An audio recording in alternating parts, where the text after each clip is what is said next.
안녕하세요, 여러분. 반갑습니다. 오늘은 이제 그 생명윤리에서 마지막 성과 관련된 사랑과 성의 윤리 이 부분을 해볼게요. 그러니까 이제 성과 사랑의 윤리 많은 분들이 되게 이게 이제 저기 고등학교 1학년 학생들 보면 많은 부분이 되게 기대하는 동네예요. 사실 별거 없는데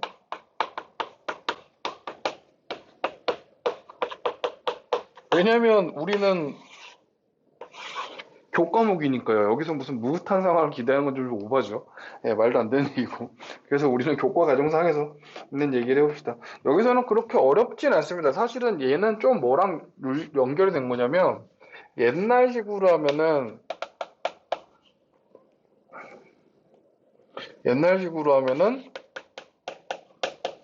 우리가 전통윤리라고 부르는 부분들하고 좀 연결이 돼 있어요. 전통윤리라고 부르는 부분들하고.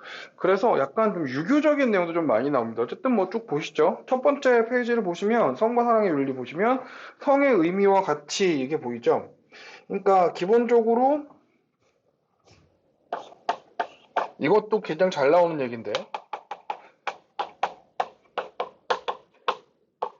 의미와 가치. 성은 기본적으로 세 가지 의미가 책에 있는 것처럼 그러니까 성이라는 게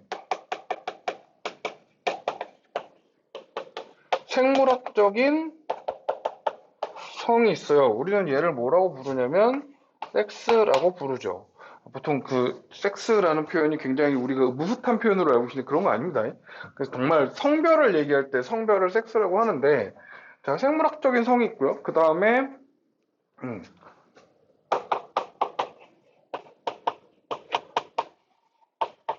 문화적 성이죠. 문화적 성. 아이고. 젠더라고 하는데 젠더. 틀렸다. J G A N T D E R이죠. 아씨, 죄송해요. 자꾸 소음자로만 쓰다가 젠더라고 부르는 성입니다. 그러니까 얘는 말 그대로 이제 뭐에 의해서 만들어지는? 그러니까 얘는 생물학적인 성은 선천적인 출생으로 얻게 되는 성이죠. 유전학적인 성. 이게 우리가 보통 생물학적인 성이라고 얘기를 하고 사회문화적인 성은 뭐 맨날 우리가 말씀드리지만 사회문화적인 성은 이제 사회문화에서 얘기하는 사회와의 결과물 정도로 이해하시면 되겠죠. 사회문화적인 성은 사회의 결과물. 그래서 보통 이제 예를 들면 이런 거요. 뭐가 있을까?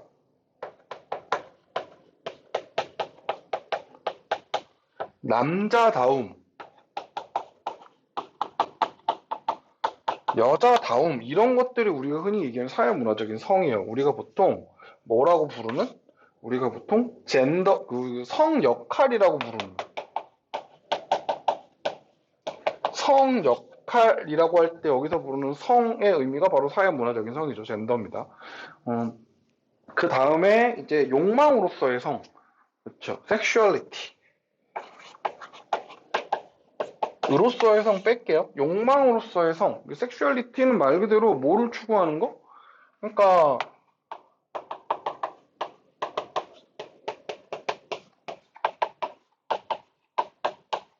성적인 쾌락을 추구하는 거죠. 그러니까 여기서 이제 그 성적인 관심, 뭐 이쁜 여자를 보면 남자들 같은 경우 눈이 돌아간다든가, 아니면은 뭐 잘생긴 남자를 보면 여자들도 뭐 숨이 멎는다든가.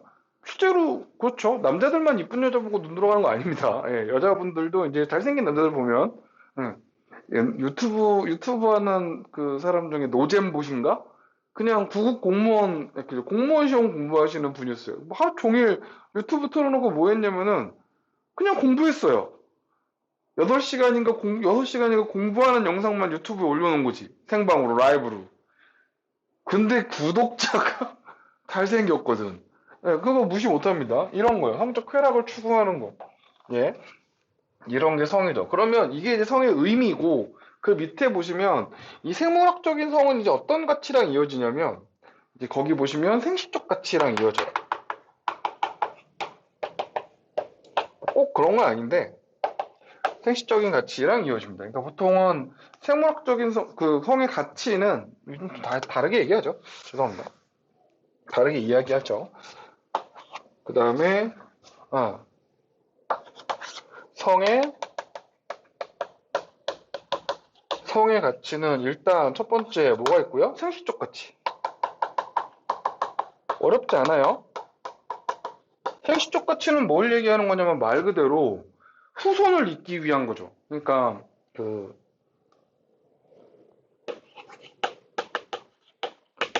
유전적인 후손을 남기기 위한 가치로서의 성. 그러니까 우리가 성적인 관계를 갖고 우리가 그런 거를 하는 이유는 오로지 뭘 하기 위해서다? 그렇죠. 후손을 남기기 위해서라는 거죠. 내 핏줄이 이어지게 하기 위해서. 보통 그래서 이제 유교적인 입장에서 보면 네.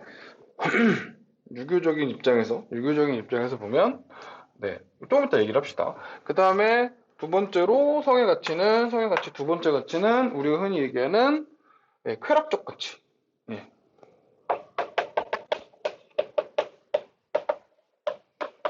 얘는 진짜로 성의 가치를 뭘로만 생각하는 거예요? 쾌락을 느끼기 위해서 성이 필요한 거죠.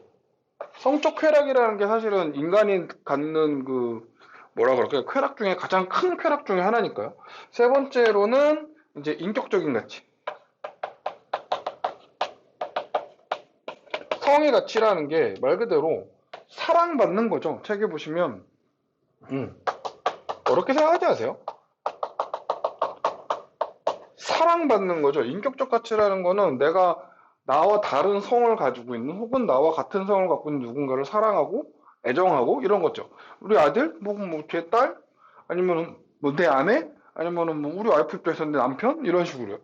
자, 그러면 중요한 건 그 밑에 이제 사랑과 성의 관계가 나오죠. 에리 프롬 아저씨가 나오는데 이 사람이 중요합니다. 자, 여기 보시면 사랑과 성의 관계에서 재밌는 게 하나 나와요. 바로 뭐가 나오냐면 사랑과 성의 관계에서 재밌는 게 하나 나오는데 거기 보시면 사랑과 성의 관계에서 이 생시적 가치는 어떤 관계하고 연결이 많이 되냐면 이거랑 연결이 많이 돼요. 상시적 가치는 보수적 가치 이렇게 얘기하면 이상합니다. 보수주의라고 할게요. 그러니까 얘는 성적인 행위를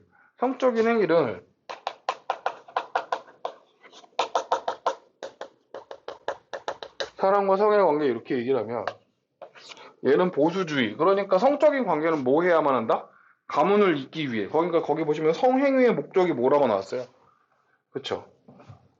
성적 행위를 하는 이유는 목적은 아까 전에도 얘기했지만 후손을 남기는 겁니다. 목적은 후손을 남기는 거. 출산이 목적이죠. 가문을 잇는다.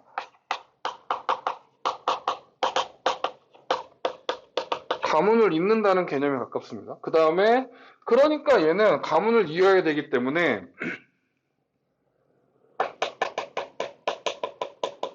부부라는 제도적 관계 안에서만 인정해요.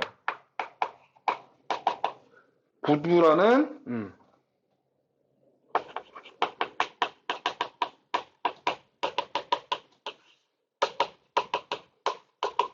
성적 행위를 할 수 있죠. 사람이 태어나서 그렇죠. 저도 결혼하고 둘이 아이를 낳았으니까 성적 행위를 안 한 건 아니란 말이죠. 그러면 이 성적 행위의 허용 범위가 예를 들면은 생판 처음 보는 남녀가 불꽃이 팍팍팍 튀어서 어머 자기 좋아요 이런 게 아니라 결혼을 해서 하는 거죠. 그러니까 얘 입장에서는 제도적인 관계의 성만 인정한다 그랬는데 사실은 뭐보다 예를 들면 이런 거죠. 사랑이나 쾌락이라는 가치보다 그러니까 성적인 관계가 사랑이나 쾌락이라는 가치보다 뭐가 훨씬 우선시 되는 거예요? 뭐가 훨씬? 의무. 이렇게 표현한 게 맞을까요? 네. 가문을 이어야 한다는 의무가 훨씬 우선시 되는 입장인 거죠, 보수주의는. 반대로, 얘는 완전 반대예요. 극단주의, 쾌락적 가치는 거기 책에 보시면은 이제 자유주의가 나오거든요.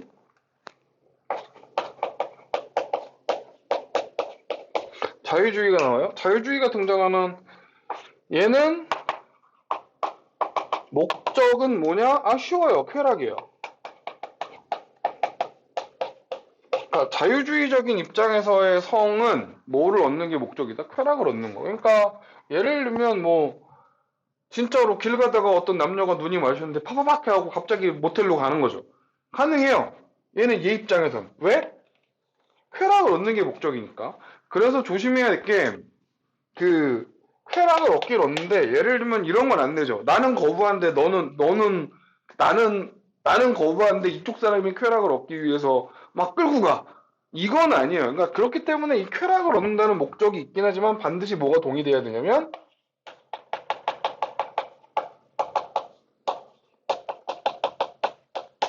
자발적인 합의가 동의돼야 합니다. 자발적인 합의가 동의돼야 해요. 무슨 얘기인지 알겠죠? 서로, 그러니까 그 관계를 그 쾌락을 얻기 위해서 관계를 가질 수 있는데 당연히 뭐 해야 된다? 자발적이에요. 누가 뭐 강제로 멱살 잡고 끌고 가는 관계는 안 된다는 거죠. 그 다음에 그래서 얘는 기본적으로 그 뭐라 그럴까요? 그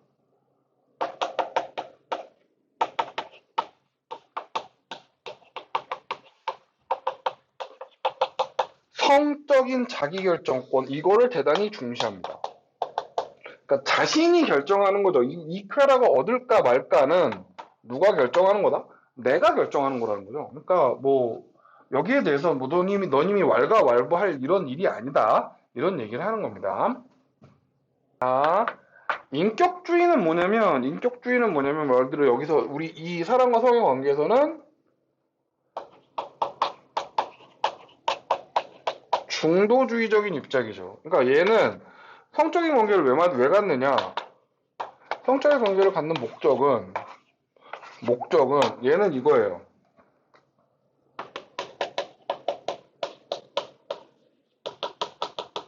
사랑을 완성시키는 게 성적인 관계의 목적이에요. 그러니까 얘는 그렇기 때문에 뭐가 전제된다면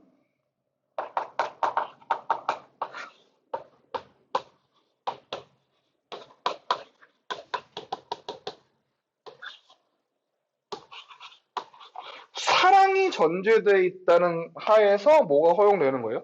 성적인 관계가 허용이 되는 거죠. 그러니까 예를 들면 뭐에 집착하지 않아도 쾌락이나 아니면 결혼이라는 제도적 수단에 집착하지 않아도 뭐가 있다면 사랑이 있다면 성적인 관계를 가질 수 있다. 이게 기본적으로 사랑과 성의 관계는 중도주의적 입장입니다.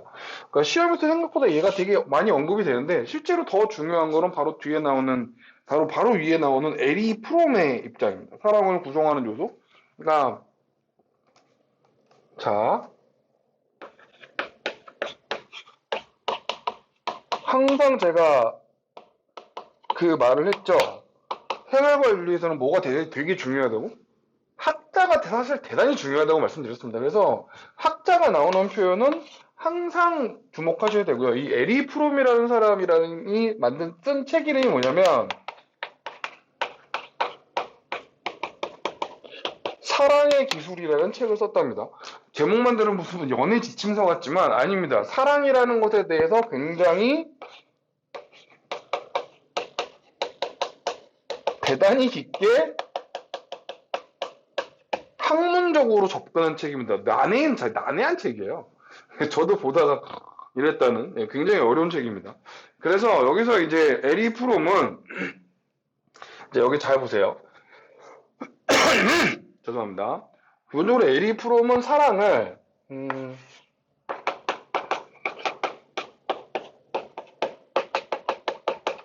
구분을 했어요. 사랑이란 것 이런 거다. 사랑이란 거. 자, 두 가지 형태의 사랑이 있는데 하나는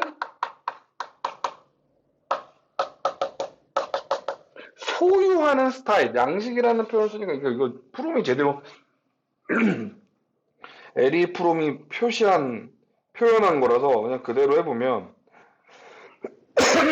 소유 양식의 사랑이 있는 거죠. 그러니까 얘는 사랑은 뭐 하는 거? 사랑은 소유하는 거다 이런 마인드가 있는 거예요. 그러니까 예를 들면 소유한다는 건 뭘까요? 내 맘대로 하고 싶은 거죠. 그러니까 예를 들면 내 여자친구가 있어? 아니면 내 아내가 있어? 내 여자친구가 있어? 하루 종일 감시하는 거야. 오늘 뭐 했어? 내일 뭐 할 건데? 누구 만나? 왜 만나? 뭐 이런 식으로 물는 거죠. 너 일은 왜 안 해? 일 안 하면 안 돼? 딴 거 하면 안 돼? 이런 식으로요. 그러니까 이 소유형식의 사랑은 말 그대로 사랑하는 대상을 내 것, 내 거라고 생각해요. 그러니까 뭐 하려고 들어요? 조정하려고 들죠. 아주 피곤한 거예요. 그러니까 이 소유형식의 사랑은 사실 별로 좋은 방법의 사랑은 방식은 아니죠. 자, 그러면 네. 두 번째 아리 프롬이 얘기하는 사랑의 방식은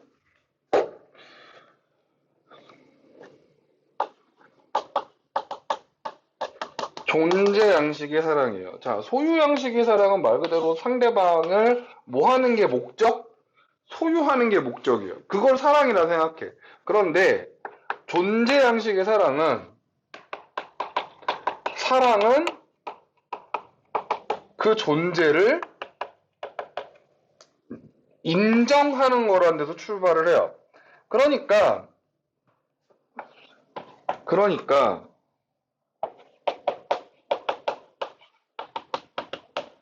진정한 사랑은 대상을 있는 그대로 바라봐 주는 거에서 출발하는 거죠. 그래서 나온 게 거기 책에 보이시는 사랑의 구성 요소 4가지가 있는데 첫 번째가 뭐고? 보호고, 두 번째가 책임, 존경, 그 다음에 이해, 이 4가지가 있는 거예요. 그러니까 책에 있는 내용 그대로입니다. 그러니까 보호는 사랑하는 사람의 생명과 선장에 관심을 가지고 보호하고 돕는 거. 그러니까 예를 들면 다시 말씀드리지만 이 사람 뭐에 관심을 가져요? 이 사람의 생명과 성장에 관심을 가져요. 자, 아주 간단하게 생각하면 저는 집에 2명의 꼬맹이들이 제가 아이스크림 사올 거 기다리면서 맨날 있습니다. 이빨 썩어고 큰일 났는데. 네, 저는 우리 아들들이 당장 돈 벌어오기를 원하지 않죠. 우리 아들들이 건강하고 잘 자라고 세상에 필요한 것들을 잘 배우고 익혀서 앞으로 그 아이들이 어른이 돼서 살 때 문제가 없었으면 해요. 그게 보호죠. 이해가 되시나요? 책임이라는 건 책에 보시면 사랑은 상대방의 요구에 반응하는 겁니다. 그러니까 진짜로 누군가를 사랑하면 누군가가 그걸 원하면 안 할 수가 없어요. 안 하잖아요. 만약에 상대방이 이거를 원하는데 내가 안 하잖아요. 글쎄요. 그걸 사랑이라고 해야 할까요? 소유라고 해야 될까요? 예, 그렇게 생각합니다. 그 다음에 세 번째로 상대방이 있는 모습을 그대로 인정하는 거.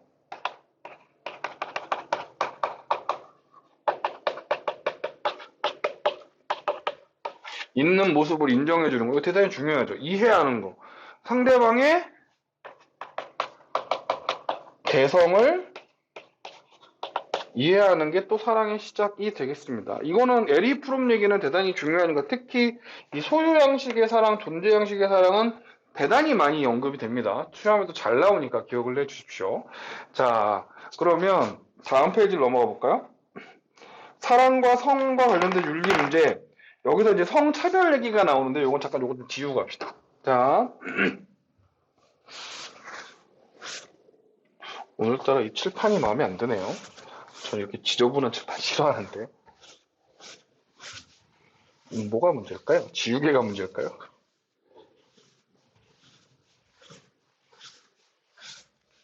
네. 저는 칠판이 이렇게 지저분한 걸 되게 싫어하거든요. 그래서 보시면 알겠지만 제 영상 보시면 맨 처음에 거의 집착적으로 가끔가다 저 이거 옛날에 저 정신과 선생님한테 한번 물어본 적 있어요. 근데 칠판 깨끗한 걸 대단히 집착하는데 나 이거 약간 정신적으로 뭐 문제 있는 거냐고 한번 물어본 적 있는데 정신과 선생님이 대답하시기를 전혀 문제 없다고.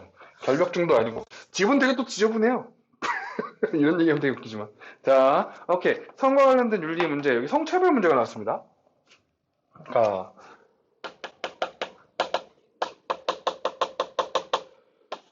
제 수업에서 여러 번 언급을 했는데, 차별이라는 말을 먼저 봅시다. 차별이 뭐예요? 어? 차별이라는 건,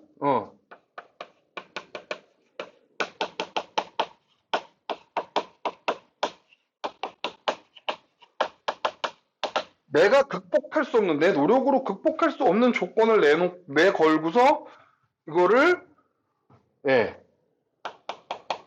여러분을 나눠버리는 거죠. 내가 극복할 수 없는 조건을 가지고 분류해버리는. 그러니까 예를 들면, 예를 들면, 성별이죠. 대표적인 게 성별인 거예요. 뭐, 예를 들면, 인종, 아니면은, 요즘에는 성형 의느님께서 너무 많은 걸 바꿔주시지만, 외모도 사실은, 성형도 어느 정도 바탕이 돼야 그게 되는 거지.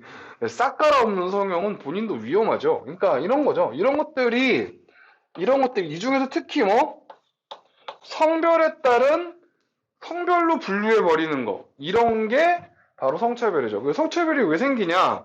기본적으로 성차별이라는 건, 왜 여자와 남자를 가르고, 예를 들면 여자가 어디, 아니면 남자가 어디 이런 식으로 할까요? 이건 바로, 성 역할이라는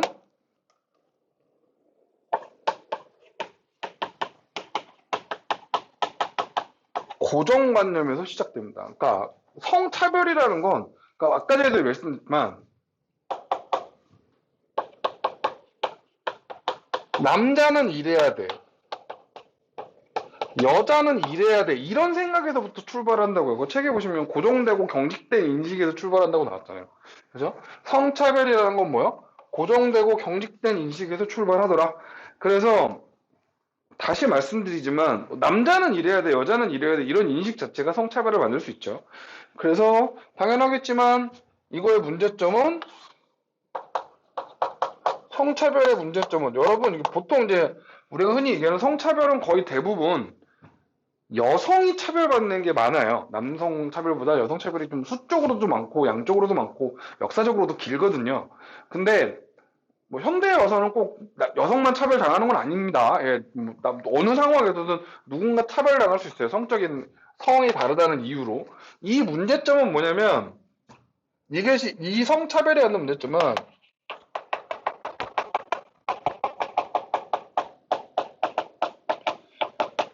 차별받는 사람의 인간의 존엄성이 무너진다는 거죠.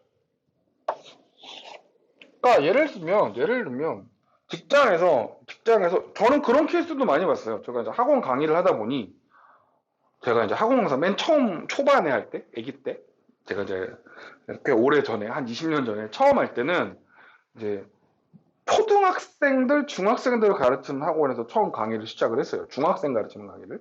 근데 초등학생, 중학생 저학년들을 가르치다 보니까 아무래도 여선생님들이 좀 많았어요, 여선생님들이. 그러니까 제가 간 학원은 거의 처음에 갔던 학원은 거의 여선생님 한 8분 정도 계신데, 그 중에 6분이 여선생님이고, 한 분이 남자 선생님인데 그분은 원장님이고, 선생님 중에 선생님은 나밖에 없는 거예요. 그러니까 그 7명의 근데 나중에 은근슬쩍 그 6명의 여자 선생님들이 저를 딸을 하더라고요. 왕따를 시키더라고. 이거는 제 개인적으로만 그렇게 생각한 게 아니라 원장님도 그렇게 느끼셨다고 하시더라고요. 그러니까 그런 거예요. 이런 것들이 일종의 뭐예요? 이유는 정확하게 모르겠어. 제가 일을 너무 못해서 그럴 수 있는 거고, 아니면 모르겠지만, 어쨌든 만약에 그게 제가 남자이기 때문에 차별받는 거라면, 그렇죠. 인간의 존엄성이 망가집니다. 인권 침해죠. 해결 방안은 넘어갈게요. 왜냐면은 이거는 결과적으로 해결 방안은, 잘 보세요. 이런 문제 해결 방안은 딱 둘밖에 없어요. 하나는 개인적인 해결 방안, 하나는 사회적인 해결 방안. 자, 사회적인 해결 방안은 항상 똑같아요. 법이나 이런 것들을 만들어서 어떤 제도적인 변화를 하는 거죠. 예를 들면 성차별을 하면은 벌금을 물린다든가, 아니면은 직장 내에 성희롱이나 이런 거라면은 바로 뭐 그거 한 사람들 날려버리면 되죠. 그러니까 실제로 여러분 인식이 바뀐다는 건 상당히 시간이 오래 걸리는 작업입니다. 그래서 처벌을 하는 게 사실 필요하죠. 근데 우리 니부어에서도 배웠지만 자 개인적인 입장에서는 끊임없이 가르치는 거죠. 어릴 때부터 가르치는 거예요. 이런 거 차별하면 안 된다고.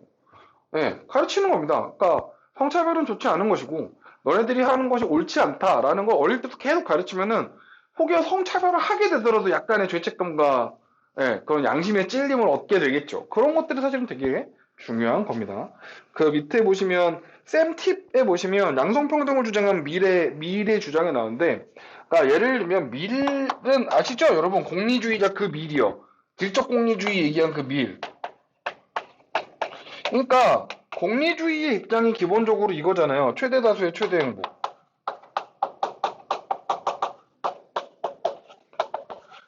여성도 인간이고, 모든 공리주의의 우리가 흔히 얘기하는 캐치프레이즈가 모든 최대 다수, 모든 사람의 행복을 극대화하는 거라면 여기에서 왜 당연하겠지만 최대 다수의 최대 행복이라면 누구의 행복도 극대화시켜야 될 이유가 있는 거예요. 여성의 행복도 극대화해야 할 이유가 있는 거죠. 그렇기 때문에 미리 살던 18세기, 17세기의 18세기죠. 18세기 시대에 그 여성 차별에 대해서 공리주의적인 입장에서 반대해요. 왜냐하면 최대다 여성의 행복이 따로 줄어드는 것이 뭐에 바람직하지 않아요? 최대 다수의 최대 행복에 바람직하지 않습니다. 이건 문제가 있는 거죠. 그렇기 때문에 여성의 예속을 주장을 합니다. 이것도 한번 보시고 그 밑에 에리 프롬 얘기가 나오고 있고요. 자, 그 다음에 다음 페이지 보면 이제 성적 자기결정권에 대한 얘기가 나와요. 이건 사실 내용 되게 간단해요. 자, 여기 봐요. 뭐요?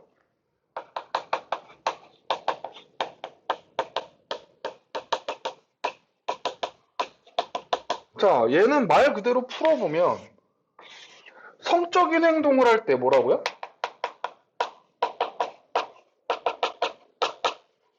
어떤 성적인 행동에 대해서 뭐 할 수 있는 거예요?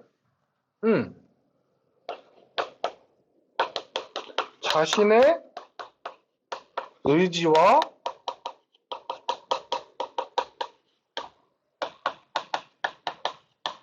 자신의 의지와 판단에 따라서 하는 거죠. 그러니까 뭐 받으면 안 돼요? 강요받거나 강제받으면 그건 안 되는 거죠. 그래서 성적 자기결정권은 다시 말씀드리지만 어떤 성적인 행동은 내 판단대로 할 건데 그래서 조심해야 될 거 그거 밑에 보시면 허용 범위가 있어요.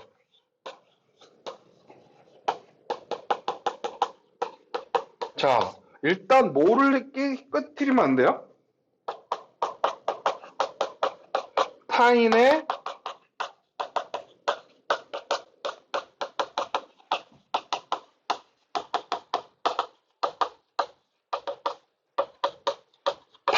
성적 자기결정권을 깨치면 안 돼요. 그러니까 예를 들면 그렇기 때문에 뭐 하면 안 되는 거예요?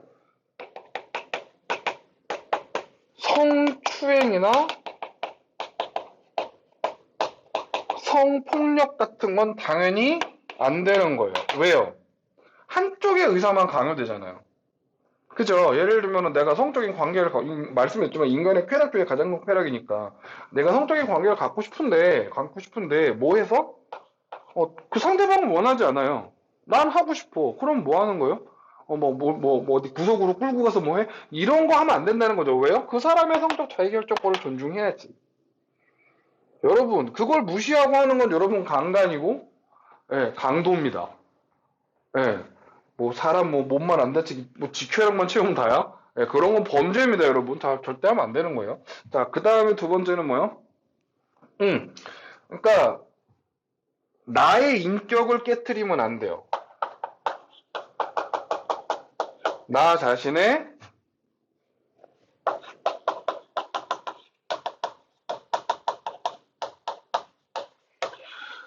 뭐 인격도 있고 and 건강이죠.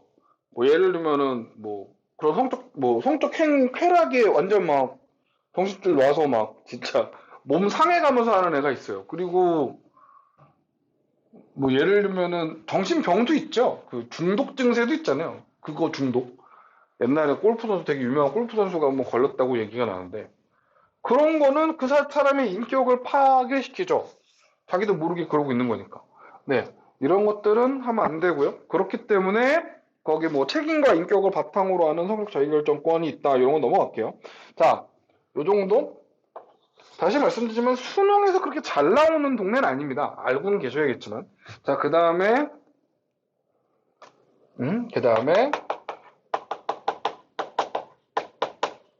성의 상품화. 말 그대로 뭘 파는 거예요?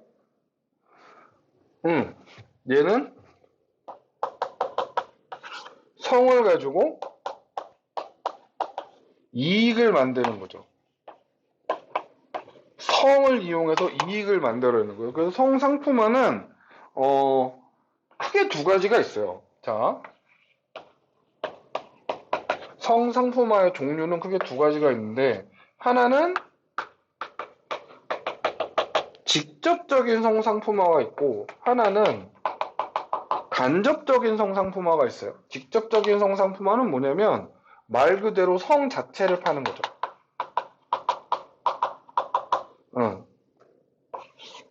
잠자리를 파는 겁니다. 성매매.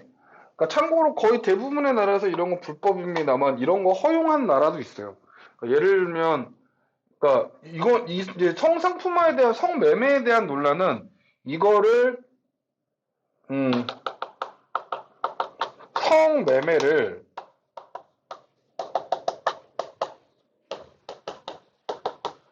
직업으로 인정해야 되냐 말아야 되냐 이 논란이 좀 있습니다. 그러니까 참고로 우리나라 같은 경우에는 직접적인 성매매를 직업으로 인정하고 있지 않죠. 당연한 얘기인데. 그러니까 예를 들면 뭐 그런 돈을 주고 성을 산다는 건 무조건 다 불법입니다. 우리나라에서는요. 우리나라에서는 불법입니다. 하지만 예를 들면 네덜란드나 저기 룩셈부르크 같은 나라, 네덜란드는 제가 확인을 했는데 네덜란드 같은 나라들은 성을 팔고 파는 것도 그리고 성 매매를 하는 것도 직업으로 인정을 해요. 그래서 그런 직업적인 어떤 혜택들이 있습니다. 이런 것들을 하는 거죠. 간접적인 성상품화는 말 그대로 성적인 이미지를 파는 거예요. 그러니까 이 성적인 이미지를 파는 거에 가장 대표적인 상품이 바로 뭐 예를 들면 연예인이죠. 아이돌 그룹들을 생각해 보십시오. 그러니까 예를 들면은 이런 거 있잖아요. 걸그룹, 보이그룹 중에 누가 연예에서 결혼한다. 난리 나죠. 물론 되게 활동을 오래 해서 뭐 예를 들면 소녀시대인가요? 거의 10년 넘게 활동을 해서 이제 나이들도 다 30대가 거의 돼가고 있고 그러니까 이제 당연하겠지만 사람 결혼할 나이들이 됐고 사실 해체 안 하는 것만으로도 감사한 그런 동네 같은 경우에 사실 소시는 이제 거의 뭐 그쵸 활동을 하면은 되게 이벤트적인 활동인지 정식적으로 활동하기는 쉽지 않지 않을까요? 기획사들이 다 갈라서가지고 네. 다 재계약을 따로따로 하기도 했죠. 어쨌든 간 저쨌든 간 그래서 그러니까 예를 들면 한창 활동 중인 걸그룹이 막 연애설이 나왔다면 난리 나죠. 왜요? 기본적으로 걸그룹이든 보이그룹이든 뭘 파는 거예요? 판타지를 파는 거예요, 판타지를. 그 잘생기고 이쁜 여인들, 남자들이 유사 연애 관계, 내 여자친구가 돼주고 내 남자친구가 되는 그 상상을 파는 거죠. 사진이나 앨범이나 얼마나 좋아요. 노래도 잘하고 잘생겼고. 말도 잘해. 요즘에는 예능 같은 데 나와서 뭐 먹묵미라 그러죠. 막 비글거리기도 하고 막 애가 좀 강아지 같고 막 이러기도 하고 이해 가십니까? 그래서 이 성상품화에 대해서는 특히나 이제 요즘에 화제가 되는 건 얘죠. 간접적인 성상품화, 이 성적 이미지를 파는 이건데 여기에 대해서 찬반 논란이 있어요. 찬반 논란 그거 책에 있는 거 그대로 보시면 돼요. 찬성하는 입장에서는 성적 자기결정을 내가 알아서 한다는데 예를 들면 성매매 같은 케이스 내가 성적 행동을 하는데 내 의지가 들어오는데 내가 그래서 그 내 재산이 이거밖에 없어 이걸 팔겠다는데 무슨 상관이냐 그죠. 성적 자기결정을 자기가 실행하는데 무슨 상관이냐. 기본적으로 그럼 개인의 자유다. 이건 우리가 상관할 바가 아니다라고 얘기하는 거고요. 그 다음에 기본적으로 자본주의 월드가 어떤 모든 것을 팔아서 이익을 보는 사회잖아요. 이익을 보는 사회인데 그런 이익을 보는 사회에서 내가 갖고 있는 매력, 즉 성이라는 걸 팔아도 이익을 보겠다는데 이거 무슨 뭐 누구를 해친 것도 아니고요. 뭐 마약을 하는 것도 아니고 범죄를 뭐 누구를 칼로 찌른 것도 아니고 폭력을 해치는 것도 아니고 내가 갖고 있는 거 이용해서 돈 벌겠다는데 이게 무슨 상관이냐 이거죠. 자본주의의 논리에서. 당연히 반대의 논리에서는 당연하겠지만 성이라는 게 갖는 가치가 되게 여러 개가 있었죠. 아까 전에 좀 인격적 가치도 있고 이렇잖아요. 그 가치를 너무 쾌락적 가치 하나에만 몰리는 거 아니냐. 그리고 또 뭐가 있을까요? 자, 예를 들면 성을 팔아요. 상품으로 팔아. 그럼 말 그대로 그런 잘생기고 이쁜 남자에 뭐가 매겨지는 거예요? 값이 매겨지는 거죠. 인간을 상품화할 수 있죠. 인간을 수단화할 수 있고 이런 것도 단점입니다. 한번. 그리고 또 하나. 대표적인 성상품화가 갖는 문제점 중에 하나는 왜곡된 성의식을 가질 수 있어요. 그러니까 특히 예를 들면 이런 성적 이미지를 판다, 성매매를 판다. 이걸 직접 하는 거는 뭐 성매매지만 예를 들면 포르노그래피, 포르노 비디오. 이런 것도 일종의 매매, 성을 파는 거죠. 그러면 포르노그래피만 보고서 남녀의 성을 이해한 아이는 진짜로 실제로 여친 혹은 남친을 만날 수도 그럴 수 있어요. 물론 거의 대부분 남자지만. 자, 이해가시죠? 그런 것도 위험합니다. 자, 넘어갈게요. 그 다음에 결혼과 가족의 윤리를 할 텐데 우리 잠깐만 끊었다 할게요. 이거 생각보다 좀 기니까 잠깐만 끊었다가 결혼과 가족의 윤리는 해보도록 하겠습니다. 잠깐만 이따 볼게요. 뿅! 결혼의 윤리적 의미 사실 시험에 거의 안 나옵니다. 이게 뭐 어려운 것도 아니고 거기서 간단하게 말씀드리면 일단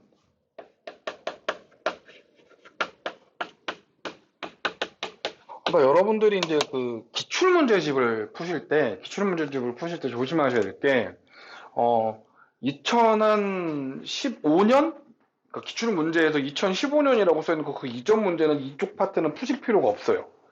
왜냐면 교과서가 두 번이 바뀌었거든요. 두 번이 바뀌면서 이쪽 파트는 거의 의미가 없을 정도 그냥 날아갔어요. 사라졌어요. 전통윤리 파트인데, 그래서 여기는 그냥 간단하게만 보시면 됩니다. 간단하게만. 그래서 여기 보시면, 그 이제 결혼이라는 건 뭐 서로가 서로를 지키겠다는 약속 이건 됐고 중요한 거는 그 밑에 이제 부부간의 윤리에서 네 항상 말씀드리지만 학자는 중요하다 그랬죠. 학자. 그러니까 다른 게 특히 어떤 학문의 학자들은 중요한데 그러니까 거기 보시면 부부간의 윤리에서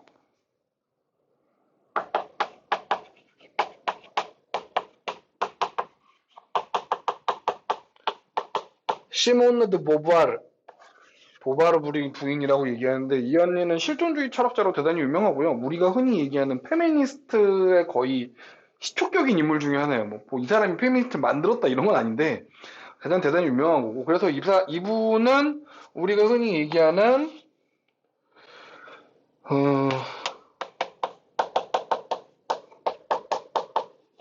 여성운동의 선구자격인 사람이거든요. 그래서 기본적으로 그런 관점에서 여기 보시면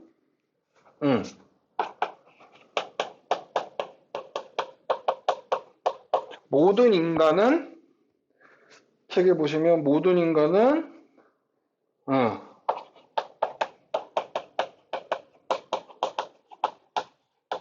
자유를 통해 자기 자신을 실현하는 주체적인 존재.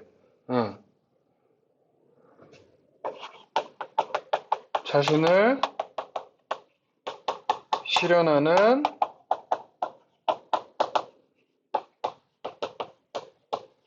주체적 존재 이렇게 얘기하잖아요. 여기서 중요한 건 주체적 존재 이게 중요한 게 아니라 이 언니가 중요한 건 어디가 중요한 거냐면 여기서 모든 인간 이게 중요한 거예요.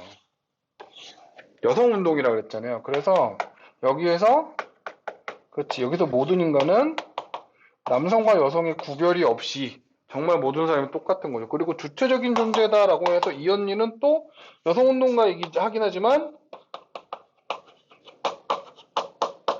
실존주의 철학자이기도 합니다. 샤르트르인가요? 갑자기 이름 생각나네. 샤르트르하고의 그 대학 결혼으로 유명해지신 분이죠. 네. 그래서 이거를 통해서 뭘 알 수 있다? 그렇죠. 부부는 뭐한 존재다?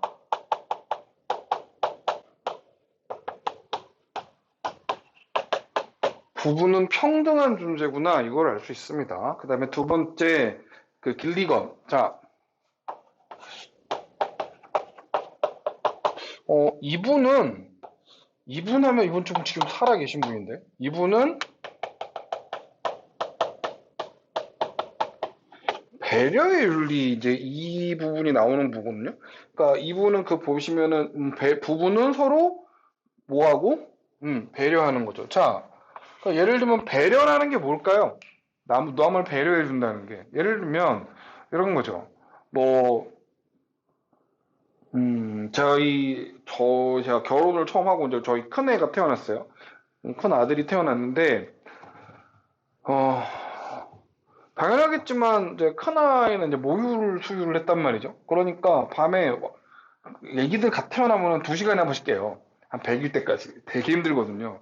와이프가 너무 막 죽으려고 그러는 거죠. 그래서 제가 첫애 때는 저도 이제 아빠가 처음이다 보니 잘 못해가지고 우리 가족이 되게 다 고생을 했는데, 둘째가 태어났을 때는 그래도 좀 편했어요. 왜 편했냐면 이제 아니까요. 그러니까 예를 들면 와이프가 모유를 계속 먹이지 않아도 된다는 걸 알았고, 그래서 와이프가 이제 저녁에 애 뒤치다거려 제가 이제 학원 갔다 오면 와이프가 이제 완전 녹초가 돼 있는 거죠. 그 아들 둘을 키우니까 녹초가 됐으면 이제 애들 재우고 아직 둘째가 이제 막 새벽에 깰 때, 그래서 제가 둘째는 새벽 동안에 제가 돌봤어요. 그러니까 한 저녁 한 12시부터 저녁 한 10시, 11시부터 아침 한 새벽 한 6시까지는 제가 둘째를 밤에 일어나면은 먹이고 재우고 뭐 이거 하고 이런 거 했어요. 귀저귀 갈고 제가 다 했어요. 왜냐면 키워왔으니까. 귀저귀 잘 갈아요. 그런 거죠. 그러니까 예를 들면 배려라는 건, 잘 봐봐요. A와 B가 있어요. 얘가 얘를 배려해 줬는데 얘는 몰라. 그러면 그건 배려가 아니죠. 그래서 배려는 기본적으로 배려는 상호작용이 돼야 돼요. 서로. 어. 이게 되게 중요한 거예요. 배려는 서로가 서로를 배려함에 있어서 서로가 그 배려를 느껴야 해요. 그러니까 나는 얘를 배려해 주는데 얘는 전혀 몰라. 그러면 이 배려하는 사람이 지치죠. 그러니까 예를 들면 이런 거예요. 이렇게 자취를 해요. 근데 이제 친구랑 같이 살게 됐어요. 나는 되게 깔끔한 성격이라 맨날 청소를 하는데 이놈은 하나도 안 해요.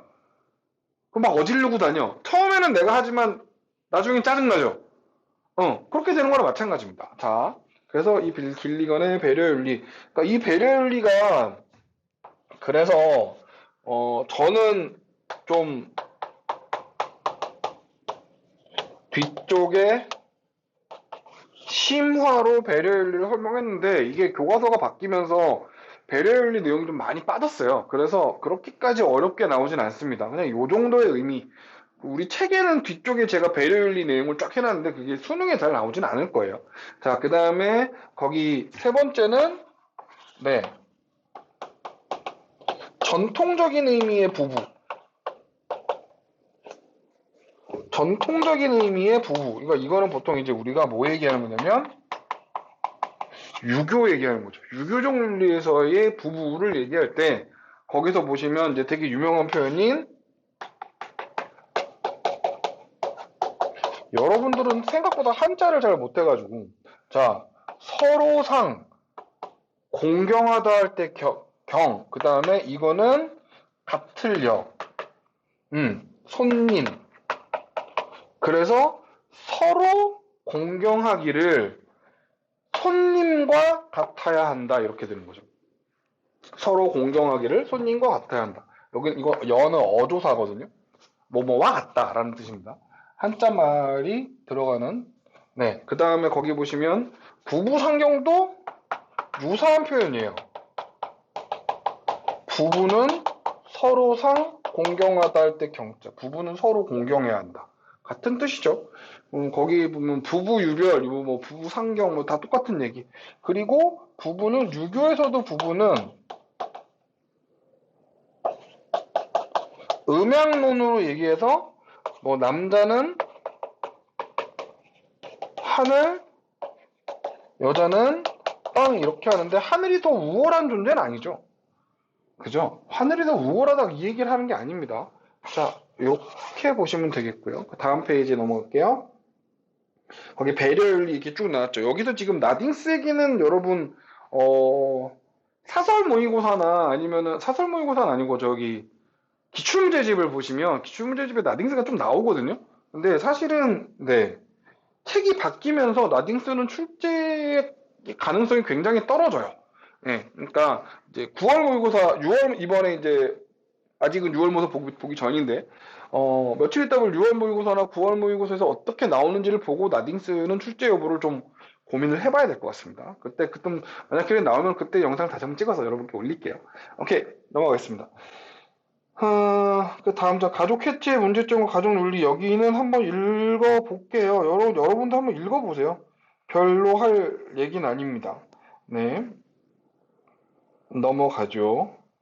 뿅. 가족 간의 윤리 요거만 볼까요? 우리 책 페이지로는 70쪽. 자, 가족 간의 윤리, 부모 됨의 윤리. 자, 여기 보시면 아이고야. 이거 하면 이 부분 끝나요. 가족 간의 윤리, 즉 부모와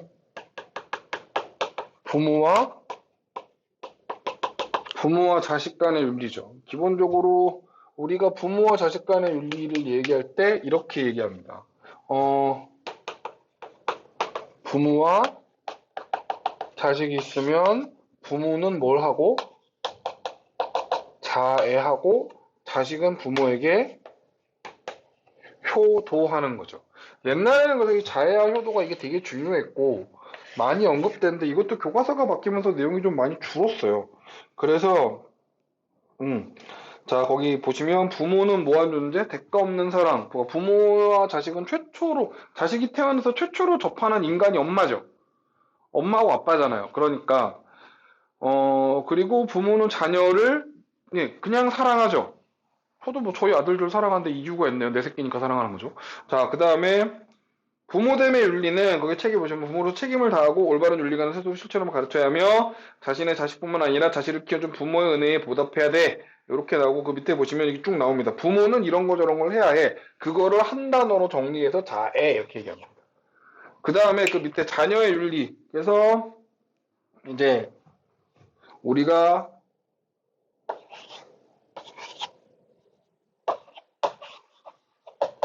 효도 이렇게 나오는데 이게 옛날 교과서에는 확실하게 내용이 있었습니다. 지금은 좀 바뀌었는데 그래도 기출은 되고 있으니까 설명을 해드릴게요. 효도는 이렇게 구분을 합니다. 효도는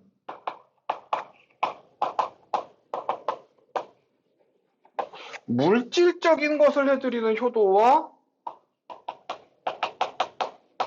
정신적인 것을 해드리는 효가 있습니다. 물질적인 효도를 우리가 뭐라고 얘기하냐면 봉양 이렇게 얘기해요. 봉양.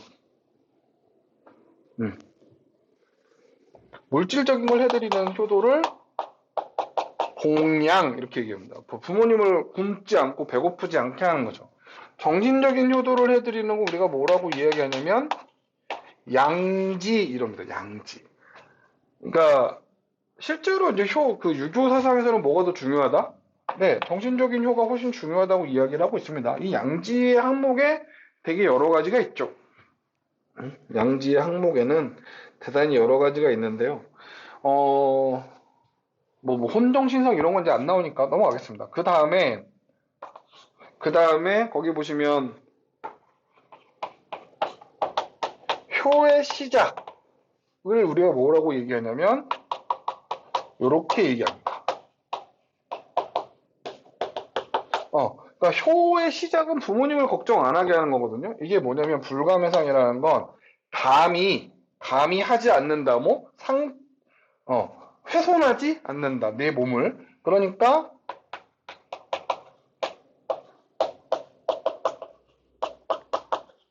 다치지 않는 거죠. 정확하게 이제 논어에 뭐라고 나왔냐면 신체 발부 수지 부모는 신체 발부 수지 부모하고 불감해상이라.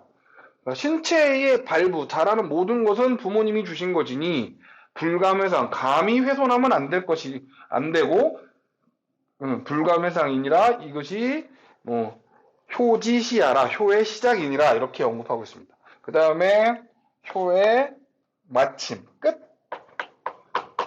그러니까 뭐 죽는 거 이런 게 아니라 표의 끝은 우리가 보통 네 이름을 드높이는 거죠. 그러니까 흔히 말하는 유교적인 관점에서 얘기하면은 출세하는 겁니다. 왕의 신하가 돼서 출세하는 거. 네, 그렇게 해서 그러니까 다시 말씀드리면 무슨 사회면이나 범죄면에 나오는 게 아니라 아주 유명한 네, 뭐 신문이나 요즘식으로 얘기하면 네이버 검색어 1위 정도. 네, 그래서 부모를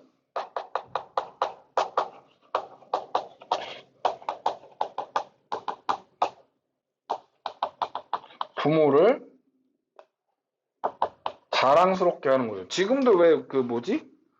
서울대 같은 거, 서울대 들어가잖아요. 그 지방에서, 시골에서 서울대 들어가면 지금도 마을 앞에 프랜카드 붙어요.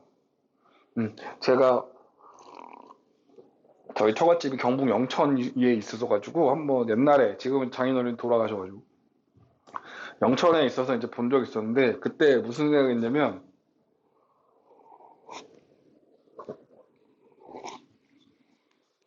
그때 뭐 했었냐면 그거 했어요. 저 거시기 뭐시냐? 아, 어떤 분이 이제 별을 다셨나 봐요. 장군이 되셨나 봐요. 그랬더니 누구 집의 아들 누구 뭐, 장군 진급 이렇게 써놨더라고요. 예. 그런 겁니다. 그게 이제 우리가 흔히 얘기하는 입신양명이죠. 거기 밑에 나머지 부분들은 넘어가겠습니다. 네. 우리 그 다음 페이지 보면 형제자매 윤리 요것도 넘어갈게요. 이건 뭐 어려운 얘기가 아니라서 문제 나오면 여러분 충분히 풀 수 있어요. 자, 이렇게 해서 우리가 이제 그 성과 사랑의 윤리까지 다 마무리를 줬고요. 잠시 쉬었다가 이제 직업 윤리 해보도록 하겠습니다. 자, 그만 쉬었다 다시 올게요. 안녕!